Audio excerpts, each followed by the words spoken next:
bom dia! Sejam todos bem-vindos aqui ao programa E Agora José, para quem acredita no poder das redes. Neste espaço, nós conversamos a respeito das questões de conflitos de família, violência doméstica e suas soluções. Eu sou Vanessa Tadeu de Paiva e estou aqui com o tema O Processo de Divórcio e a Guarda de Crianças, recebendo como convidada especial a doutora Mariângela Gomes. Ela é advogada, mestre em Direito das Relações Sociais e professora de Direito Civil. Então, nós vamos conversar a este respeito, trazendo para você um pouco mais deste universo, um pouco mais da visão sistêmica a respeito de tudo isso. A Mariângela já chegou, eu vou convidá-la então.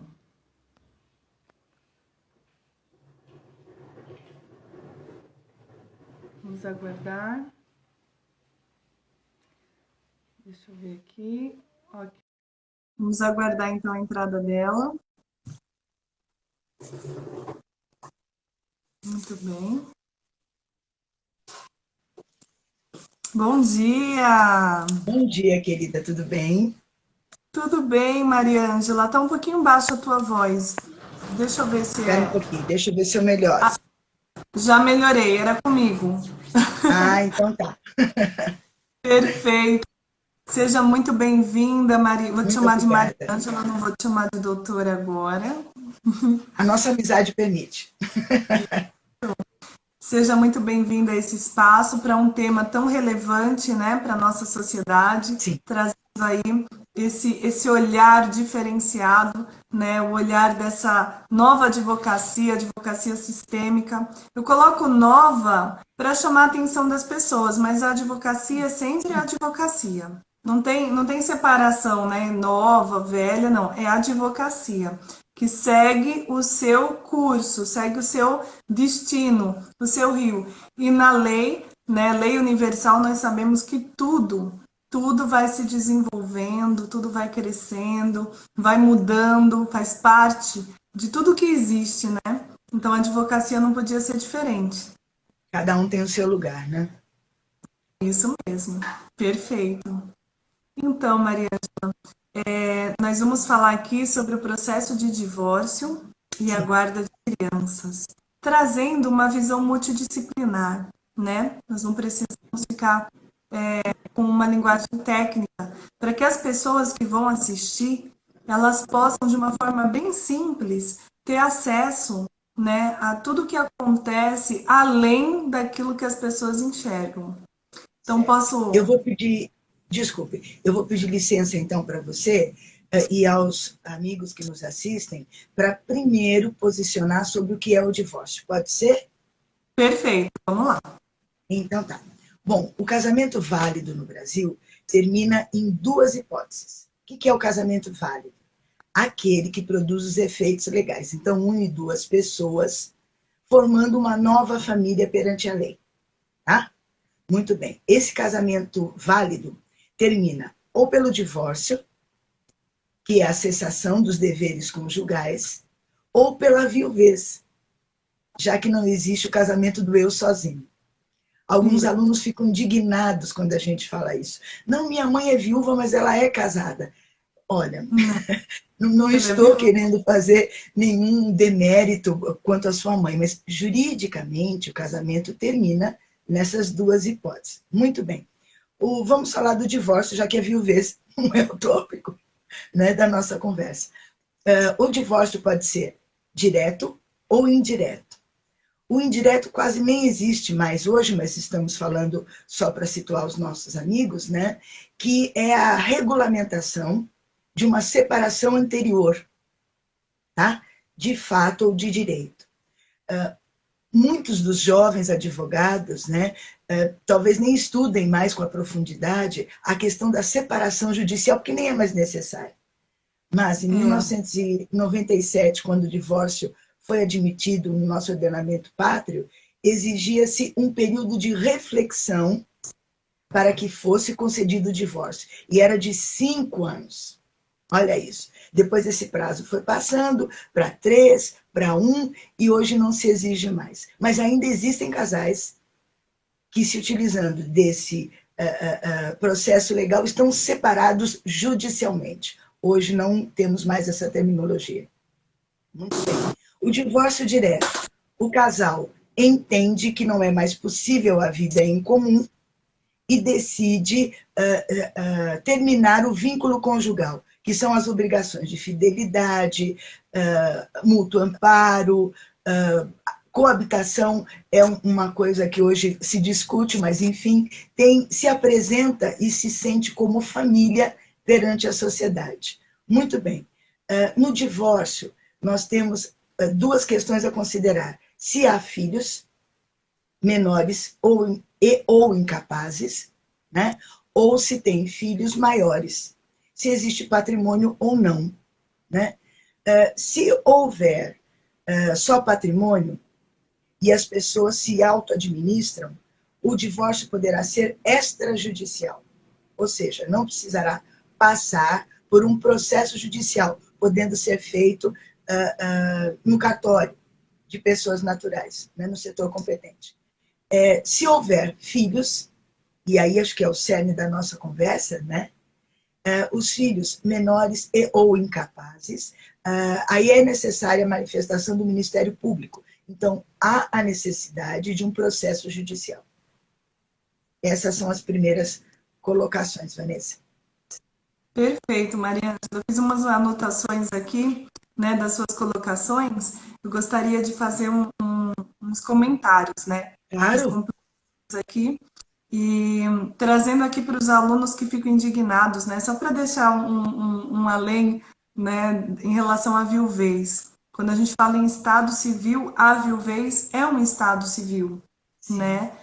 Então, o estado civil casado, o estado civil viúvo, né? Ou o estado civil solteiro, são estados civis e são tão importantes, agora trazendo a visão sistêmica.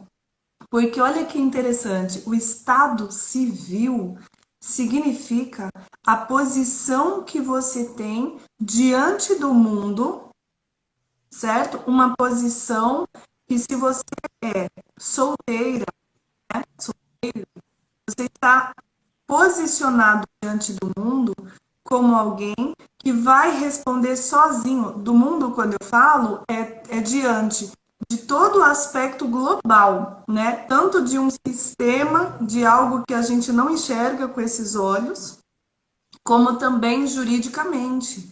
Porque se minha posição diante do mundo é de solteira, eu respondo sozinha pelos meus atos, né? Então, por exemplo, eu posso fazer um empréstimo, eu posso financiar um imóvel, o que eu for fazer, juridicamente eu sou vista como alguém que sozinha precisa ser responsável por aquilo que deseja fazer. Então, esse estado está dizendo a minha posição. Se eu sou viúva, o que eu estou dizendo? Eu estou dizendo que eu tinha uma pessoa ao meu lado, que essa pessoa faleceu, e isso vai gerar juridicamente a pergunta: será que eu sou pensionista? Então, já automaticamente, porque alguém existiu na minha vida e eu sou viúva, existem ali resquícios, né? Existem consequências de um estado civil anterior de casada ou de companheira, né? Porque é verdade, muito bem lembrado. Ela não é o casamento, mas ela tem os efeitos jurídicos de casamento, né? De comunhão parcial de bens, por exemplo, se você não fizer nenhum documento, né, válido, um documento legal de reconhecimento de união estável, deixando claro qual é o seu acordo em relação aos bens, ao patrimônio. Da mesma forma, o casamento, né? É bem semelhante, porque o casamento você tem que fazer um pacto antinupcial, né? Onde você vai definir como vai ser regido o seu patrimônio em comum, né? Ou, se você não fizer, como na união estável, vai ser a comunhão parcial de bens. Então, o que acontece? Olha que importante, eu trago aqui a visão sistêmica. Se você é casada, então você está dizendo para o mundo e para todo o universo inteiro que você não está sozinha. E aí tem algumas decisões que você não pode mais tomar porque a sua posição não é de alguém sozinho, o outro precisa concordar com o que você está fazendo. Até porque as consequências jurídicas, e eu vou trazer a jurídica, né? Mas Sim. todas as consequências, mas a jurídica, quando vier uma cobrança, por exemplo, o seu cônjuge, se você for casada, ou o seu companheiro, se for união estável e tiver reconhecido, ele responde com o patrimônio dele, né? Ele também vai ter lá suas contas bloqueadas, se for um débito, uma questão judicial, bens penhorados, se você não conseguir arcar com aquele compromisso. Então, o Estado Civil, ele é algo extremamente importante, né? Até trazendo um olhar religioso, mas sem sermos religiosas, simplesmente porque no nosso país o cristianismo ele é conhecido de todos, independentemente da religião, né? Budistas, e espíritas e todas as demais religiões têm acesso ao que está escrito ali. E o casamento religioso ainda leva muito, né, daquela configuração cristã. E na fala, naquele decreto diante de testemunhas e diante do sacerdote que está ali celebrando aquela união, as pessoas decretam que estarão unidas, né? Na alegria, na tristeza, na saúde e na doença, até que a morte nos separe. Então, até espiritualmente, religiosamente, é reconhecida que a morte é uma separação e é uma mudança no estado daquele que ficou. Eu só queria trazer, porque eu acho interessante a gente fazer essa brincadeira. É muito importante, porque justamente, e eu agradeço mais uma vez essa oportunidade de conversa, nós estamos trazendo a base legal, sem dúvida, mas convidando os amigos para um novo olhar sobre esse ordenamento. Né? Então, eu fico muito feliz de sempre conversar com você. E como é importante para todos, tanto para quem trabalha com direito, como para quem não trabalha, conhecer, né, ter o conhecimento do direito, porque é o que rege, são as leis que regem a nossa vida. Olha que importante, Maria Ângela. Você tem sua vida regida por leis. Como você não vai conhecer o que está determinando o que você pode, o que você não pode, os seus atos, né? Eu mudei de residência, fui para outro local e num condomínio fechado. Primeira coisa que eu quis saber, quais são as regras do condomínio? Por quê? Porque se você não conhece as leis, como você vai agir, né, com a força da lei, inclusive? E não com a é bom que a força, gente... mas ter ela contigo, né, te beneficiando. E ainda tem aquele detalhe, Vanessa, que o fato de você alegar que desconhece a lei não te exime das consequências do seu comportamento contra a lei, mesmo que você não a conheça. Então, assim, é uma obrigação da pessoa onde ela se situa procurar entender os limites da sua atuação, exatamente como você fez. Exatamente, exatamente. E aí, quando você conhece a lei, e agora é isso que a gente está trazendo aqui, a gente está trazendo a lei dos homens, mas nós também estamos trazendo as leis naturais reconhecidas pela visão sistêmica e pela ciência, né? Então, quando você conhece essas leis e aplica essas leis na sua vida, você vai ter uma vida mais muito melhor em todos os aspectos, né? Então, eu queria trazer essa visão do Estado Civil, né? E queria trazer também outra questão muito importante que a gente trabalha, Maria Ângela, pegando aqui o gancho do que você falou, que é a linguagem. Nós trabalhamos muito com a linguagem, né? Com a observação da linguagem, que tipo de linguagem você está usando. Por quê? Porque, infelizmente, né? A nossa realidade ela faz com que as pessoas elas usem de uma linguagem considerada violenta. Então, a própria linguagem acaba criando essa realidade violenta que ela combate. E quando eu falo isso, olha que interessante, dentro do ordenamento jurídico, existe muito da linguagem violenta. Ela está incutida no próprio código, né? E aí você vai perceber bem isso, porque dentro dos processos de divórcio, existe uma linguagem, você falou assim, sobre a questão da separação de fato, né? Que é um instituto ainda reconhecido, não usado na prática, mas que as pessoas, antes de se divorciarem, elas se separavam, documentavam isso em juízo, que estavam separadas só para constar o tempo da separação. E se fosse, era como se fosse, gente, um tempo. Vamos dar um tempo no namoro? Não tinha essa história de vamos dar um tempo?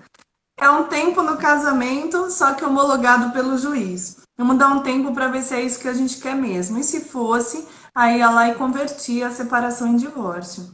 Agora o divórcio ele está muito mais simples. Como a Maria Ângela mesma já falou, você pode ir lá e se divorciar extrajudicialmente. Se você não tiver filhos menores, você consegue um divórcio em um dia. Eu já fiz divórcio em um dia. Assim que a lei mudou, eu já fiz isso, para você ter uma ideia.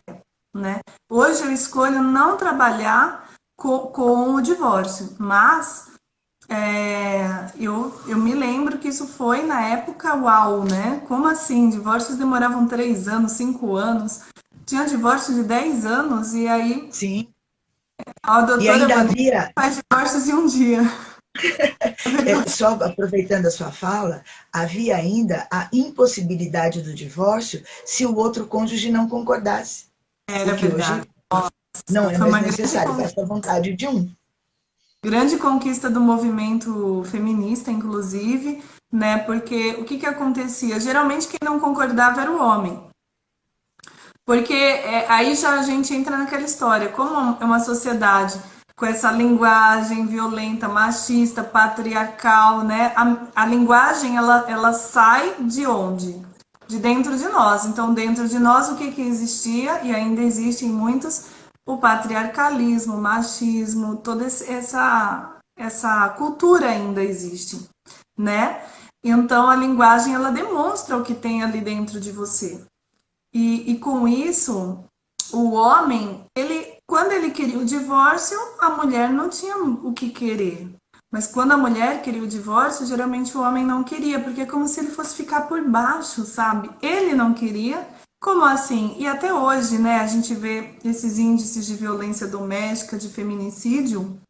Quando você vai olhar a história, Maria Ângela, muitas vezes são ex, né? A mulher terminou e ele não aceitou o final do relacionamento. Por que ele não aceitou? Porque para ele é como se ela fosse uma posse e não uma pessoa.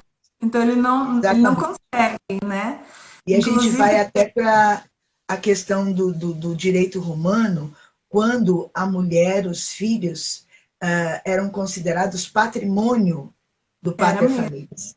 Né? Perdão, gente, não era para a gente falar muito juridiquês, mas mas não era, na verdade era. Hoje era assim. Hoje eu te convoquei como advogada, né? Eu te coloquei na posição de doutor. Comecei falando a doutora Maria Ângela, né? Então eu te coloquei nessa posição mesmo, nessa posição de advogada, de professora universitária, né? De direito civil.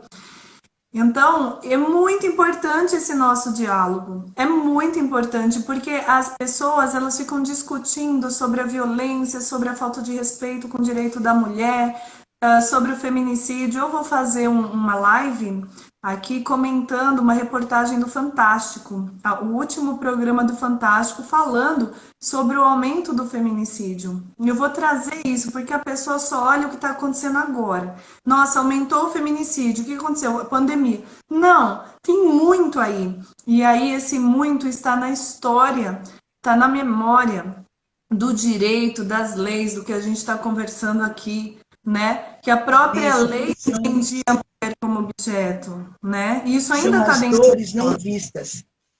Isso, exatamente. E que a visão sistêmica abre para a gente. Por isso que é necessário que as pessoas tenham esse conhecimento, né? E aí, Maria Ângela, continuando no juridiquês, mas as pessoas estão entendendo, né? Estão acompanhando. Você percebe, Maria Ângela, que na maioria, aliás, eu vou falar maioria porque as minhas petições não têm isso. Mas então deve ter outros advogados que também não colocam. Mas a maioria, Maria Ângela, está escrito assim: que chegaram ao divórcio porque reconheceram a convivência insuportável. A palavra insuportável está em quase todas as petições. Sim.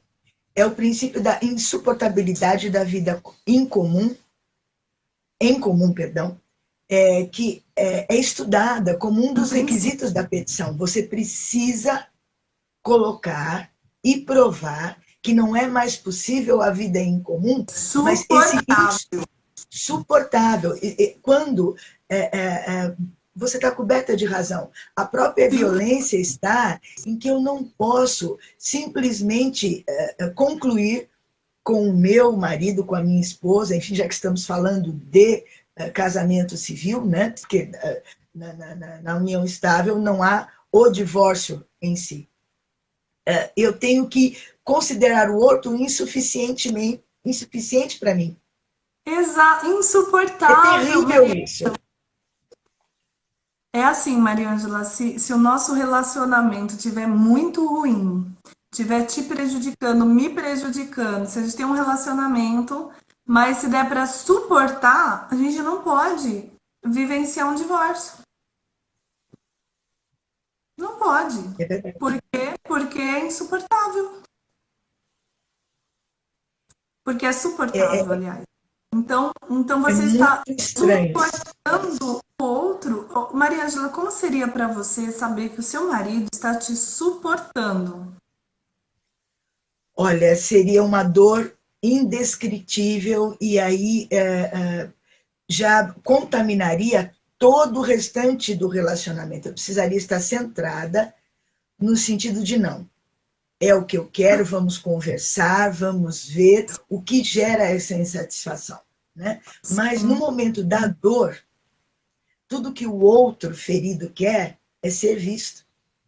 Você não me vê no afeto, você vai me ver na dor. Exatamente. Eu quero que você sinta a dor que eu estou sentindo para que você me enxergue, né? E a Cristiane Dourado fez uma pergunta muito importante. Mas quando é insuportável? E aí você vê, Maria Ângela, que na verdade isso é um princípio do processo ensinado. Eu diria que é um pressuposto. Entretanto, eu já não colocava mais, tá? Por quê? Porque apesar de ser um pressuposto jurídico e ensinado, na prática, quando a gente começa a trazer essa consciência, então a gente já consegue resolver, entende? Sem necessariamente se submeter a uma linguagem que a gente reconhece violenta. É violenta para os dois, né? Verdade. E aí eu vou te trazer aqui a experiência do que acontece quando essa palavra é decretada na vida de um casal. Porque se a convivência é insuportável, como eles vão conviver em relação aos filhos na posição de pai e mãe? Porque aí é a história da guarda das crianças. Exatamente. Então, aí a gente precisa lembrar que, independentemente da situação dos pais conviverem na mesma casa ou não, um relacionamento marido e mulher, companheiro e companheira, é um. O relacionamento dos pais com os filhos é outro. E a dor maior está quando essa hierarquia não é respeitada. E na dor, aquele que não entende a sua própria dor, pode, não estou dizendo que todos o façam, e graças a Deus isso não ocorre, né? Utilizar os filhos como moeda de troca, como lança para ferir o outro. Isso, vamos colocar que seja inconscientemente. A maioria. Sim, vamos considerar que o pai e a mãe tem internalizado que, não com esse nome, mas juridicamente falando, os genitores têm o poder familiar, ou seja, a autoridade moral reconhecida pela lei, pela guarda, zelo e condução da vida do filho menor e ou incapaz. Então, esta guarda, esse poder familiar, inclui as necessidades básicas de alimentação, vestuário, educação, mas também o de afeto, o de criar situações harmônicas, psicologicamente falando, para que essa criança, para que esse adolescente, para que esse jovem tenha condições de se desenvolver adequadamente. E aí a gente não fala de valores, né? Eu ganho 50 salários mínimos, eu ganho 2, 3. Não, é dentro do padrão familiar, os pais procurarem fazer o melhor para os seus filhos, quer vivam juntos ou não. Esse é o poder-dever. A situação ideal, né? Mas a gente está falando de dores. E você lida mais com isso, né? Juridicamente, do que eu. Exato. Então, a gente percebe essa dor que a gente, na visão judicialista, você encontra um culpado. É o autor e o réu. Né? Então, os próprios nomes no processo já demonstram a lide, já demonstram a luta. E esse novo olhar sobre as relações jurídicas que o direito sistêmico traz, e você também trabalha com isso, não cria culpados, mas busca um espaço de diálogo. Perfeito. É isso mesmo. E você sabe, Mariângela, o último acordo que eu fiz foi essa semana. Quando chegou para mim, já havia uma advogada e já existiam partes. Começa assim, já existiam partes. Quando existe parte, já está dizendo que está partido. Olha a palavra. São partes, está partido já. Então já existiam partes e já existia uma advogada do lado de uma parte. Já estava definido o posicionamento. Esse é o ponto-chave de um processo e de tudo na vida. Como você se posiciona, né? Até numa mesa. Você vai tomar um café com uma pessoa, como você se posiciona nessa mesa para tomar esse café? Dependendo do lugar que você sente, da maneira como você senta, você está dizendo o que aquela pessoa representa para você. E o que você espera dela, com a sua expectativa, mesmo que inconsciente. Olha que extraordinário. Eu vou trazer o exemplo meu e da Mariângela, do dia que nos conhecemos. Nós sentamos numa mesa, porque nós tínhamos pessoas em comum ali, né, que nos convidaram para almoçar, num curso que estávamos fazendo em comum. Fomos todas para o restaurante, eu sentei numa ponta, a Mariângela sentou do outro lado, na outra ponta. Você lembra, Mariângela? Lembro, sim. Então, quer dizer, o que nós estávamos dizendo naquele posicionamento? Que não estávamos juntas, nós estávamos na mesma mesa, mas a gente não estava ligada. Por quê? Porque eu sentei de um lado, ela sentou do outro e cada uma numa extremidade. Ou seja, nós estávamos distantes, mesmo que na mesma mesa. Conforme começou a conversa, né? Eu falando, toda empolgada desse trabalho que eu desenvolvo, e a Mariângela, opa, né? Aí ela olhou para mim e falou: é mesmo? Você faz? E como é? Gente, a Mariângela se interessou pelo meu trabalho. Eu me interessei pelas coisas que a Mariângela estava me dizendo. Como é que nós terminamos a posição? Uma do lado da outra comendo doce. Nós ficamos grudada. Grudou. De repente, todas as pessoas da mesa sumiram. Gente, as pessoas foram embora e ficou eu e a Mariângela comendo doce, uma do lado da outra. Até chegamos atrasadas. Chegamos atrasadas de volta à aula. Então, mas felizes, atrasadas, mas felizes, bem alimentadas, um doce maravilhoso. Foi um encontro, aquele encontro, sabe, gente, delicioso, que você não vê a hora passar. De energia Então, mesmo. mas o teu corpo, o teu inconsciente, ele conta para tudo. É a posição do estado civil, sabe? Ele conta o que de fato você sente, o que você espera, né? Qual a sua expectativa em relação ao outro. Então, quando existem partes, já partiu. Se tem uma advogada de um lado, já é briga, né? Mas fizeram um acordo, entre aspas. Por quê? Porque se fosse um acordo mesmo, a outra parte não tinha vindo me procurar.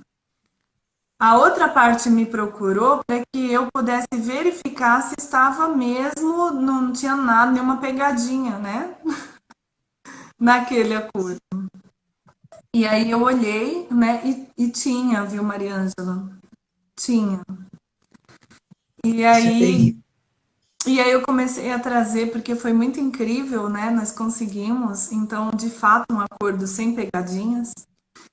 E uma das coisas que eu trouxe, porque eu venho trazendo essa consciência da linguagem, é o seguinte: como é que é a petição, né? Do próprio contexto do acordo, é assim: fulano de tal, que é a criança, é quem entra com o pedido de acordo relacionado à pensão alimentícia, à guarda. Quem entra é a criança, que às vezes é um bebezinho, representada pela genitora. Já começou a confusão, quer dizer que a genitora é que está indo atrás dos direitos da criança, o genitor, e é um acordo, estou falando de um acordo. Aí eu trouxe isso para eles, a gente conversou e ficou assim: a criança, porque é assim que tem que ser o pressuposto processual, E quem pede, né? representada por seus genitores. Ai, Os que dois maravilha. representam a criança com o objetivo de encontrar uma solução melhor para a família, que são. Sim, independentemente de morarem juntos ou não. Exatamente. Por quê? Porque para sempre trouxe essa consciência para eles. Vocês podem ter outros relacionamentos afetivos, mas a posição de pai e mãe é para sempre. Vocês têm um filho juntos. E quando você começa a enxergar isso, você para a briga. Você para de usar esse filho na E briga. você sabe, Acaba a Vanessa, história da alienação parental. essa sua é que são tantos Sim, vieses, né? Que a gente fala desse tema tão palpitante para nós, mas o que você está falando me lembra as leis sistêmicas, né, de Bert Hellinger: sim, pertencimento, sim. hierarquia, equilíbrio entre dar e receber, que tantas vezes nós conversamos em outras circunstâncias. Quando você traz esse posicionamento, traz essa luz para os seus clientes, você está colocando cada um no seu lugar. Exatamente. Né? Exatamente. E eu acho que, mesmo que existam dores no relacionamento de casal, quando Existem. se lembra, né, dos filhos, e esses filhos podem ter dores geradas no processo da separação, por meio do divórcio, enfim, seja lá que for, que não Sempre. serão resolvidos ali.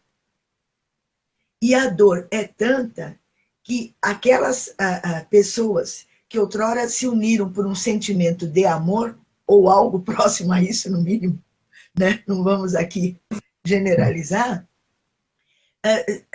na defesa dos seus sentimentos, vão fidelizando a judicialização. Eu entro com divórcio, faço um acordo, entre aspas, fixação de pensão alimentícia e guarda. O perdedor, porque aí eu tenho vencedor e perdedor quando há briga, E vai deixa eu só esperar. abrir uma aspas, só abrir Ok. uma aspas. E aí também a crença de que um bom advogado é o que ganha. Um bom Exatamente. advogado é o que ganha, porque tem uma crença de que acordo significa que você cedeu alguma coisa. Você não faz acordo sem ceder. Isso é mentira. É mentira. Você pode fazer acordo sem ceder nada. Aliás, o acordo que eu proponho é que você não ceda nada, você se mantenha firme, sem ceder. Nessa visão que acordo só acontece se ceder, então perdeu, porque cedeu, entendeu? E bom advogado é o que ganha. Fecha aspas, te devolvo. Fecha Não, parênteses. isso é muito importante porque a ideia do litígio vem até da estátua que representa a justiça. Ela brande uma espada, porém ninguém repara que ela está com os olhos fechados. O que se quer não é a vitória maltratando a outra parte, o que se quer é a justiça, que são coisas bem Totalmente. diferentes, né? Então aí o vencedor do processo fica satisfeito naquele momento, porém, na próxima oportunidade, o perdedor vai entrar com a revisão da pensão alimentícia, com a mudança de guarda, fica vigiando os passos, não para o benefício da criança, mas encontrar uma brecha para que a sua dor de ter sido rejeitado na convivência com o filho seja superada, porque agora é você que vai sofrer. Né? Então, o inconsciente abriga tantas portas e o judiciário não é o local para resolver isso. Então, é muito importante esse trabalho que você faz, que você traz. Eu falo você porque eu não advogo, eu optei pelo magistério já há alguns anos, né? Mas advoguei mais de 10. Sim, eu me sinto mais útil. Mas o direito sistêmico, com todos os seus instrumentos e possibilidades de olhares, está me cativando novamente para a advocacia individual. Mas, nesse sentido, admirando o seu trabalho, de trazer à luz às partes a possibilidade de diálogo. Se vai resultar num acordo, não é, a gente não impõe, a gente fornece os meios, faz as pontes para que as pessoas, se quiserem, criem o diálogo. Sim. E normalmente, Vanessa, fala em pai e mãe, o filho abre portas, mas eles precisam lembrar quem eles são e não como eles estão. Isso, e Mariângela, um ponto muito importante, né? Porque aí eu vou trazer para você aqui os elementos que fazem a história mudar. Muda, tô te falando, muda a história, muda o destino. Um dos elementos é esse. O que acontece com esse filho, com essa criança, dependendo da idade dela, ainda pequena, tá? E dali para frente, quase todas elas saem do lugar. Quando os pais viram partes, o direito ele está totalmente envolvido nisso, tá? Por quê? Porque usou já de uma linguagem que a palavra é um decreto, já decretou. Então, se são partes, o filho está partido. Por quê? Porque o filho, ele é a junção daqueles dois. Então, se os dois compreendem isso e continuam mãe e pai desse filho, se eles são mãe e pai deste filho, este filho é completo. Mas se esses dois não olham para o filho, e quando eu falo não olho, não, mas eu olho para o meu filho, eu estou falando inconsciência. Aonde que está o seu pensamento? Tá de fato no filho? Ou tá como é que você vai resolver sua vida agora sem essa pessoa?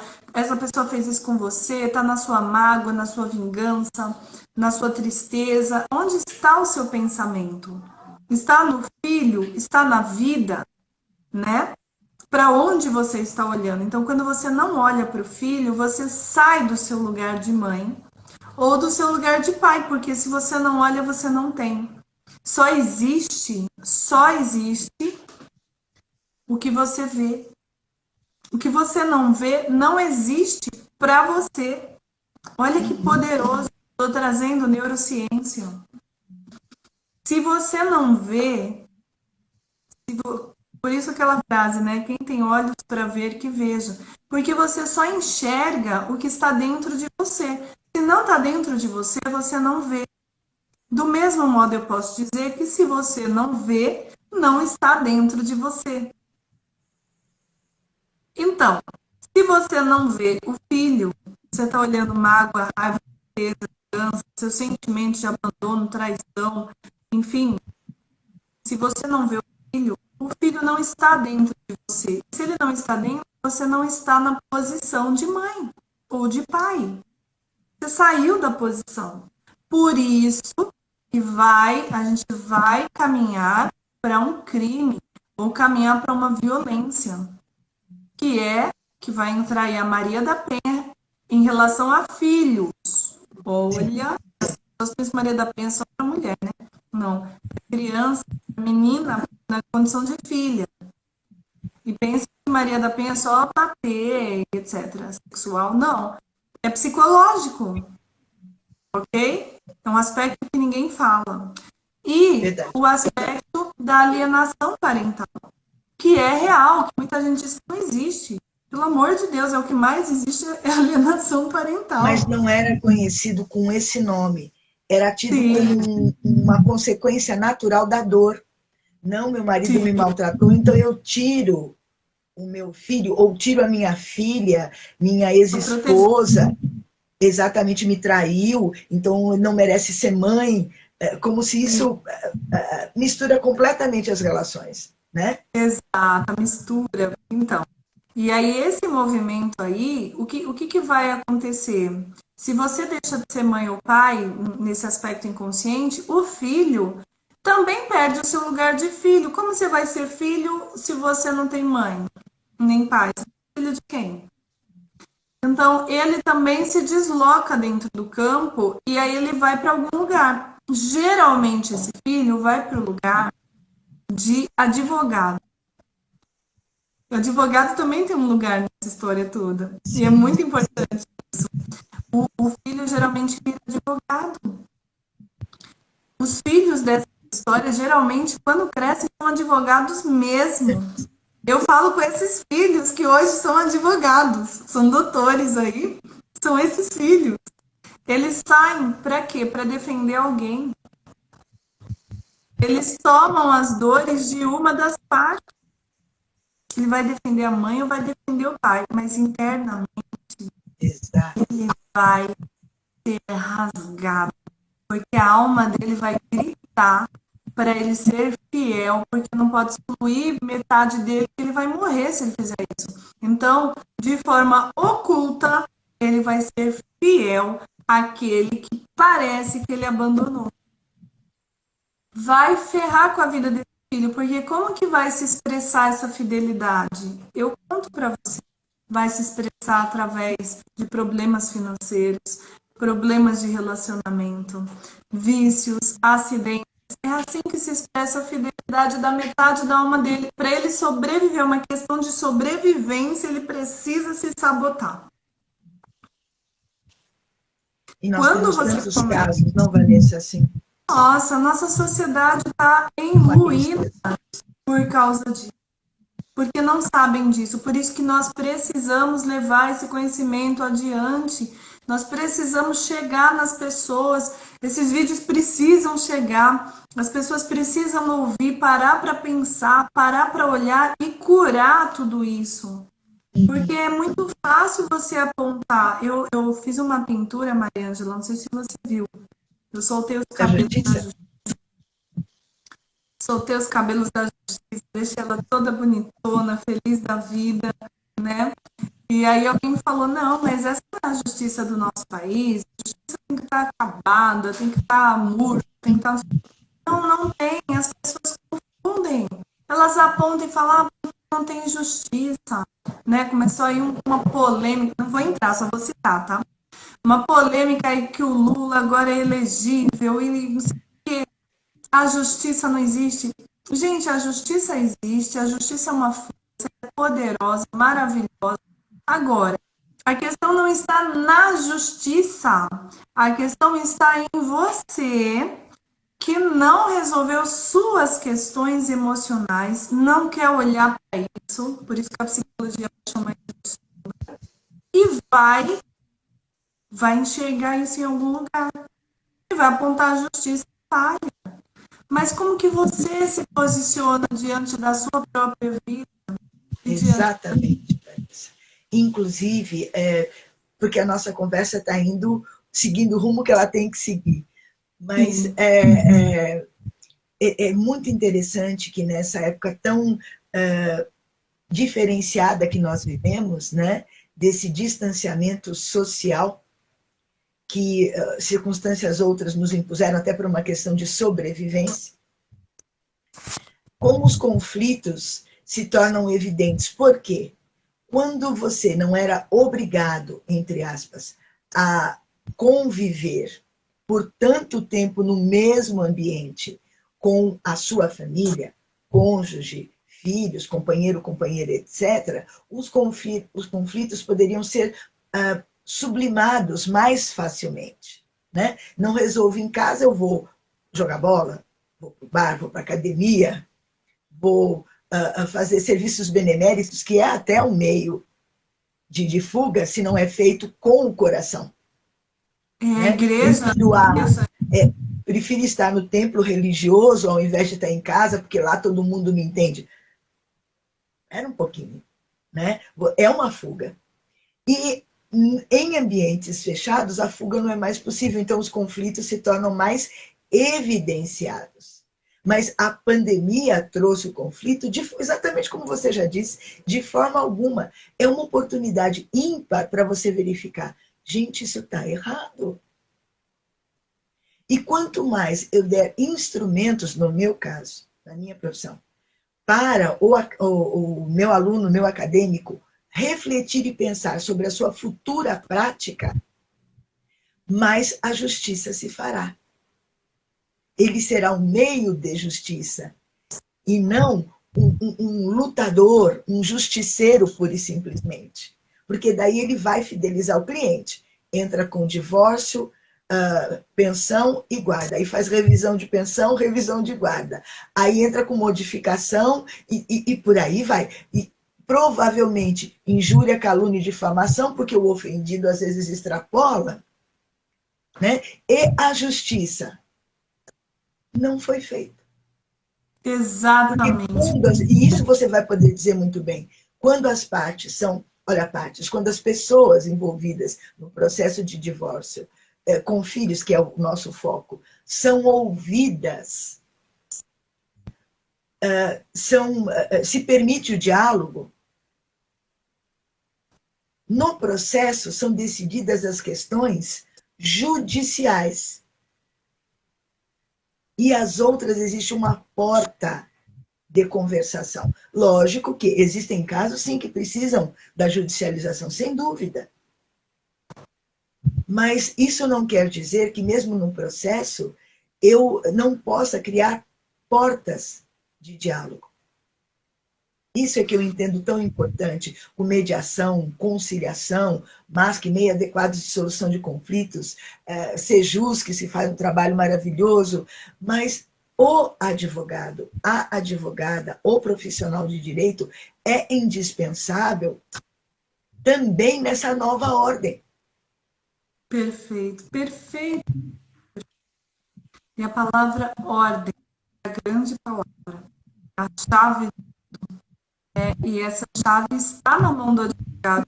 O advogado com essa visão, Maria Ângela, ele tem o conhecimento jurídico necessário para que todos estejam dentro dos parâmetros da lei, e ele tem a visão sistêmica necessária para auxiliar as pessoas a enxergarem as dinâmicas ocultas daquele sistema familiar, dando condições para que elas possam elas mesmas resolverem as suas questões como adulto.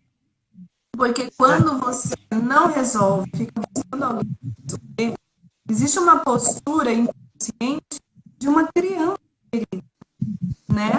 E criança ferida é alguém imaturo, é alguém infantilizado, é alguém que vai fazer birra, é alguém que vai entrar com picuinha, é alguém que quer briga, porque é aquela criança que se joga no chão e fica gritando no supermercado porque não consegue o que quer. E ela nem ouve o que o outro está dizendo, não tem escuta. Então, as pessoas também não sabem muito o que é diálogo, sabe, Maria? Eu cheguei nessa conclusão durante a minha experiência de vida, de trabalho. As pessoas não sabem o que é diálogo, elas acham que diálogo é conversar. E quando elas vão conversar, vem a questão da linguagem que elas já começam atacando, é uma linguagem violenta. Elas já começam a ser folgado. Ah, fulana, pode falar. Venha falar. Faz um acordo, né, de mediação. Eu vou mediar, eu tenho que ser imparcial como mediadora. Então, tudo isso também é interessante a gente falar, hein? Depois a gente pode marcar outras lá para falar sobre isso, Sim. sobre os métodos, porque isso é super bacana. O método mediação, ele é interessante porque você não pode ser parcial, ser imparcial, né? Mediador. Então, você traz as regras, faz o acordo de como vai acontecer e você vai conduzir aquela conversa. Então, não pode ofender, não pode... Quando você falar, você tem que ouvir. Quando você for, então, coloca as regras. Só que o que acontece? Como não é ensinado a linguagem do amor, a linguagem não violenta, aí começa. Pode falar, não, eu tenho a dizer que ele é um gado, porque ele não quer colaborar com a compra da vestimenta e não sei o que. Começou já mal. Você já começou julgando, dizendo que é um gado. O mediador pode trazer a consciência, né, julgamento e tal. Mas, o que acontece? Ali eles já começam a ter um processo na mediação de poder um olhar para o outro, porque nem se olhar, se olhavam mais. É muito interessante. Tem mediação, Maria Ângela, então né, fica fazendo, como diz o povo do Nordeste, munganga, sabe? E aí, depois, no final, já estão pelo menos se olhando, porque perderam a conexão até do olhar. E o que acontece? O diálogo, ele é muito bom. Primeiro que não pode haver diálogo com o outro sem antes haver diálogo com você mesmo. Então, você não tem como conversar comigo se antes você não souber o que você está sentindo em relação a essa conversa, e se você não souber quais são as necessidades que você precisa atender. Porque para a gente fazer um acordo, é por isso que eu falei, você não precisa, não é para você ceder. O acordo tem que constar o atendimento à sua necessidade. E aí a necessidade do outro, né? E nesse movimento, né? Daniel viu a passagem dela, vou ler porque tem tudo a ver com o que eu estou lendo, a ordem dentro da visão sistêmica. A ordem, em primeiro lugar, para que haja justiça, a equidade, e assim o equilíbrio que leva ao progresso. É o que está escrito na nossa bandeira, do nosso país, ordem e progresso. Sem ordem não tem progresso. Então, o diálogo é colocar as coisas em ordem. Em ordem, porque a pessoa está ferida. Então, ela nem sabe o que ela sente, Maria. Se você for aprofundar com ela o que você deseja, ela não sabe. E dentro dessa dor do divórcio, da guarda de crianças, é interessante que ela não fala da criança, sabia? Ela não fala, você pergunta o que quer, ela nem fala da criança, ela só fala do outro, porque ele fez isso, fez aquilo. Sim, mas o que você quer? Não, porque ele não paga, ele não liga, não participa, não é pai. Aí vai falar com ele. Não, porque ela não faz isso, ela amou outro, ela não sei. Sim, mas o que você deseja? A gente está falando de criança. Não, porque aí o outro não deixa eu atender, quero... Entendeu? Não entra, fica.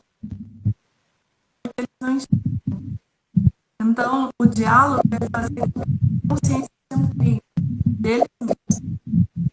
Existe uma necessidade de conhecimento da história dele, porque os ataques dentro do processo, e muitas vezes, Maria Ângela, os ataques nem são deles, tá? Sim. muitas vezes os ataques são dos próprios advogados que saíram do seu lugar, entraram no lugar das partes. Técnica bélica.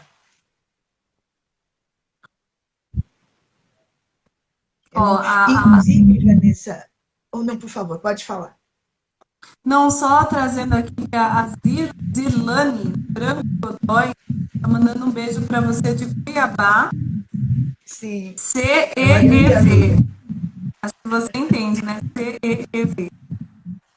CEV é um outro curso, porque nós somos múltiplos, né?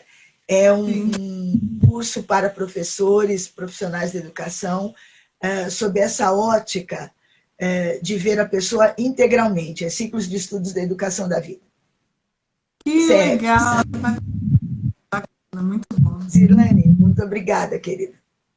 Mas o que, inclusive, aproveitando a sua oportunidade, nós já conversamos sobre tantos casos, tantas vezes, eu queria que você contasse para o público, agora sou eu que estou te entrevistando, aquele processo em que você conseguiu reverter tudo para a pessoa. Eu não lembro se era homem ou se era mulher, que a gente conversou tanto, e no final aquela frase que ela te disse, ou ele te disse, eu não me recordo se é homem ou mulher.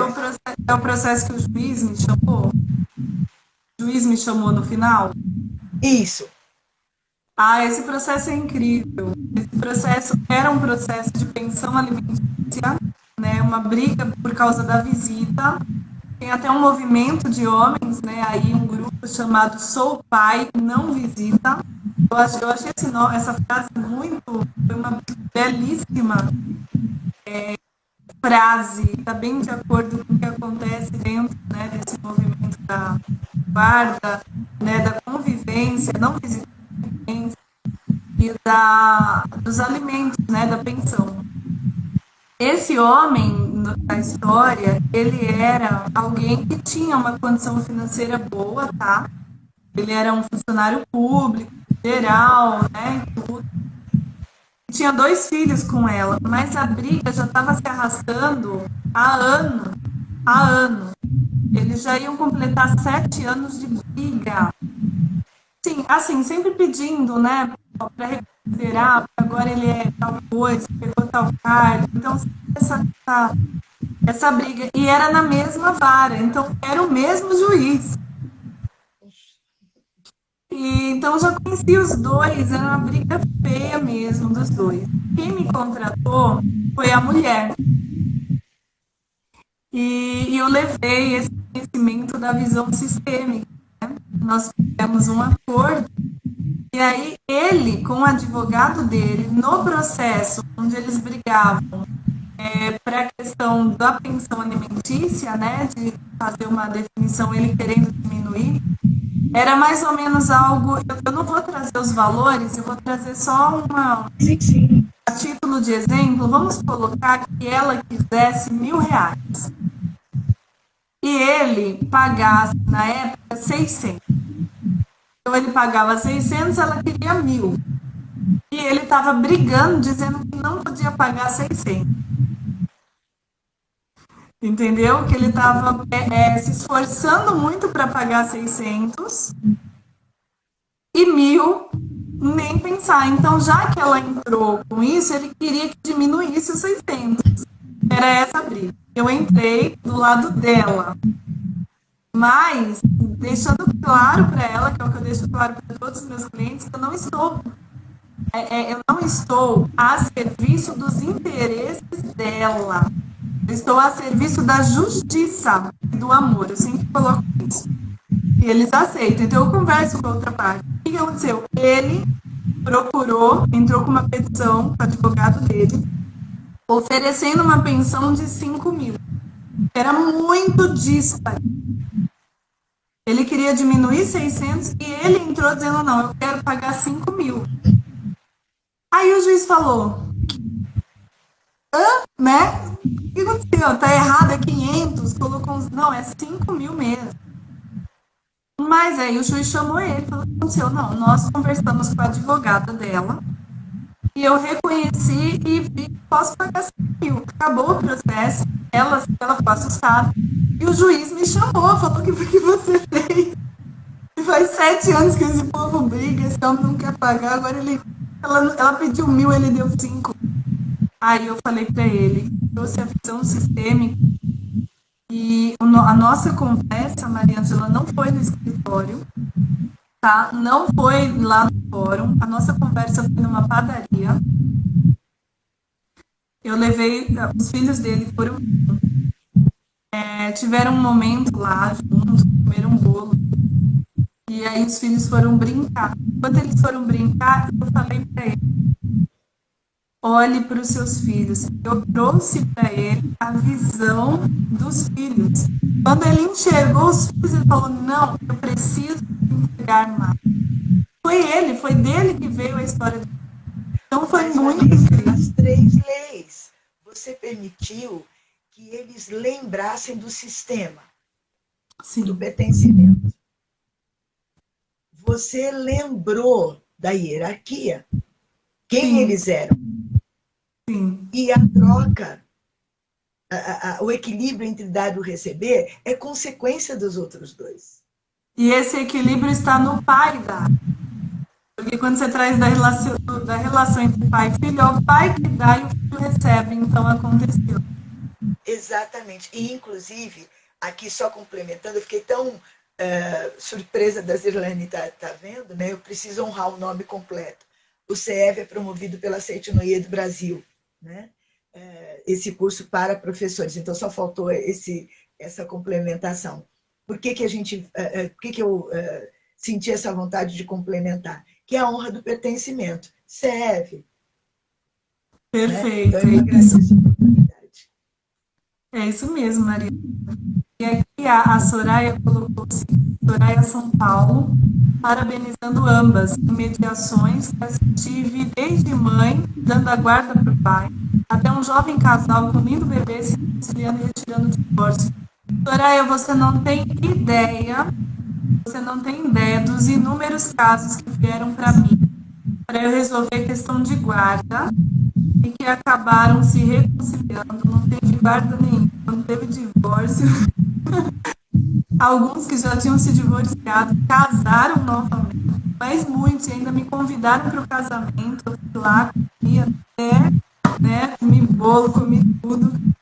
E assim, as pessoas começam a enxergar o verdadeiro motivo. Muitos se divorciam se amando, porque não conseguiram colocar as leis na própria vida, né? Deixaram a parentela influenciar. Isso acontece muito, a questão da presença da sogra, do sogro, né? Vindo dar palpite, mudando as coisas na casa. Isso gera divórcio, e muitos. As pessoas nem sabem, minha mãe, meu pai, né? E acabam gerando uma mistura. Não, eu preciso resolver o problema do meu irmão, eu preciso ajudar a minha prima. E não coloque energia na sua família, né? Esse movimento gera muito. Quando a gente começa a colocar as coisas no lugar, não faz mais sentido de fora. E aí casam de novo, ou não se divorciam. Esse acordo que eu fiz, né, que eu falei com vocês, Ana, foi colocando o menor representado por pai e mãe. Eles estavam brigando pela guarda, porque ela queria guarda unilateral. E ele não queria, porque tinha medo da alienação parental. Nós conseguimos trazer a guarda compartilhada. Nós conseguimos fazer, a gente vai trabalhando, é meio que artístico o trabalho, sabe? Mexe muito, porque a gente vai trabalhando as palavras, o significado das palavras, o que a pessoa sente em relação a essas palavras. Eu falo, nossa, eu nunca pensei nisso. Pois é. E aí isso vai trazendo para ela condições de ser. O advogado vai fazer o que nessa história? Trazendo conhecimento do que é uma guarda compartilhada, né, o que é uma guarda unilateral, quais são suas consequências, conhecimento jurídico e sistêmico. E dentro dessa visão, o que vai acontecer? Ele vai homologar o acordo. Vai ter efeito jurídico, como se o processo tivesse sido, mas não com um terceiro, que é o juiz, decidindo a sua vida. Ele não tem condição de saber o que é melhor, ele nem pode sair dali para ir até a sua casa, tomar um café e ver como é que é a dinâmica. Sim. E, inclusive, Vanessa, Veja que interessante.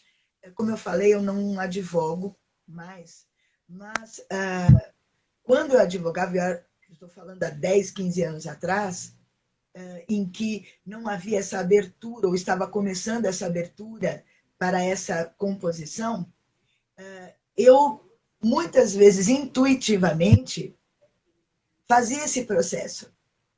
Mas porque você tem esses valores internalizados. Não é que a gente está falando, olha, os clientes são incompetentes para se autogerirem. Não é isso. É que, às vezes, em razão da emoção e também com os advogados, sem ter a noção de todo esse instrumental, não permitem a essas pessoas um diálogo.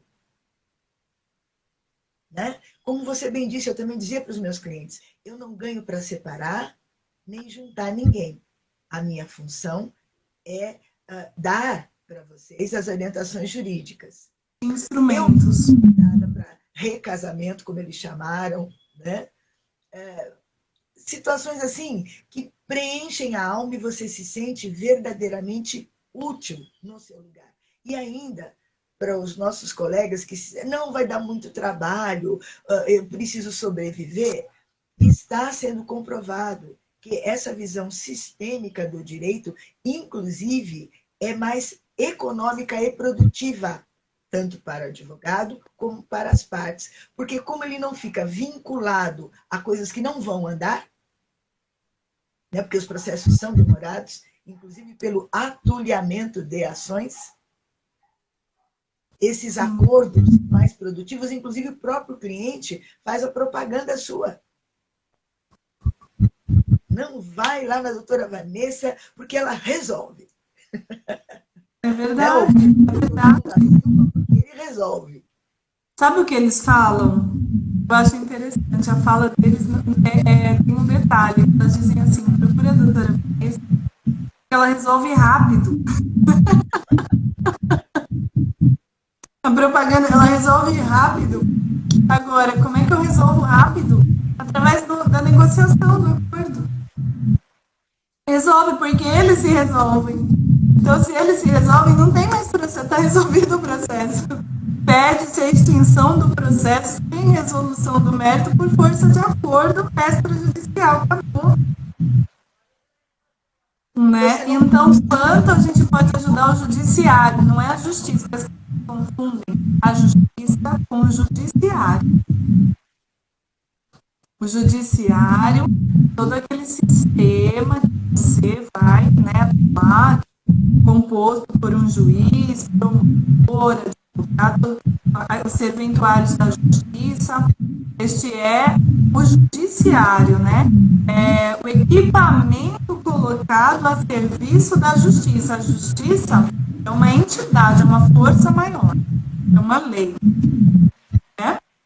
Então, as pessoas confundem. A justiça não tem nada. O judiciário pode não estar dando conta de tanto processo que tem lá. Um processo de divórcio vira 10 processos. Ele vira Maria da Penha, como você falou, ele vira indenização por danos morais, danos crime contra a honra, vira criminal, vira alienação parental, vira guarda, enfim. E agora também a questão dos pets, que a gente não pode deixar de lado no direito de família. Porque os pets já são tratados agora como criança. Sim, é muito por analogia. E essa visão, como a Cristiane colocou, né? Ela colocou incrível. Como essa nova visão ocorre uma cura na família e deixa para as partes um entendimento satisfatório para ambos. Exato, todos ficam felizes, Cristiane. É muito incrível. As pessoas diziam que era impossível. Mas o impossível é muito possível para a gente, porque as pessoas ficam felizes. Elas ficam felizes com o resultado jurídico. E eu vim fazer a pesquisa no Nordeste, e Mariângela, estou assustada aqui. Porque eu já caminhei por aqui, né, conversando com os profissionais, e ninguém, até agora que eu encontrei, ouviu falar que existe esse trabalho. Aqui ninguém sabe ainda que isso existe. Bom, Eu fico. Você nunca vai falar nada. você está aí, não Hã? está Lá explicado vai porque eu. é que você está aí. Lá vai eu desbravar de novo. Ai, que incrível. E é isso. Então a criança volta para o seu lugar. A criança, ela volta a ser criança, volta a ser filho. Ela não precisa mais tomar partido. Olha, tomar partido. Ela não precisa ficar do lado de uma parte e ocultamente do lado da outra. Ela vai poder ser um indivíduo pleno, ter relacionamentos plenos, né? E uma proposta que eu tenho, Maria Angela, é colocar o pai transformador, que você já conhece, para esses clientes. Entregar o pai transformador para esses clientes, ampliar essa visão, para na sequência poder falar sobre o processo do seu advogado. Sim. É um caminho excelente, porque é o autoconhecimento que, como você estava explicando, né, o sistema da CNV, comunicação não violenta, que é o reconhecimento das necessidades e das emoções para você poder fazer o pedido. Exatamente. Se você não sabe o que. É uma outra frase até. Se você não sabe onde você quer chegar, qualquer lugar serve. Exatamente. E você vai estar perdido. Né? Numa linguagem mais popular mesmo. É isso mesmo, Mariana. Isso mesmo. E nós completamos o nosso tempo aqui. E eu achei extraordinário. Porque nós conseguimos trazer, e eu achei super bacana esse nosso bate-bola, porque você trouxe mesmo a parte jurídica, né? Esse embasamento, e nós fizemos aqui um movimento super interessante, porque você foi trazendo o jurídico, eu fui trazendo o sistêmico, o jurídico e o sistêmico, e a gente conseguiu as duas entregar algo que eu acho que ficou muito simples, muito acessível para quem trabalha, para quem não trabalha com isso, trazendo uma visão muito mais ampliada, né? Que as pessoas possam refletir e melhorar suas vidas.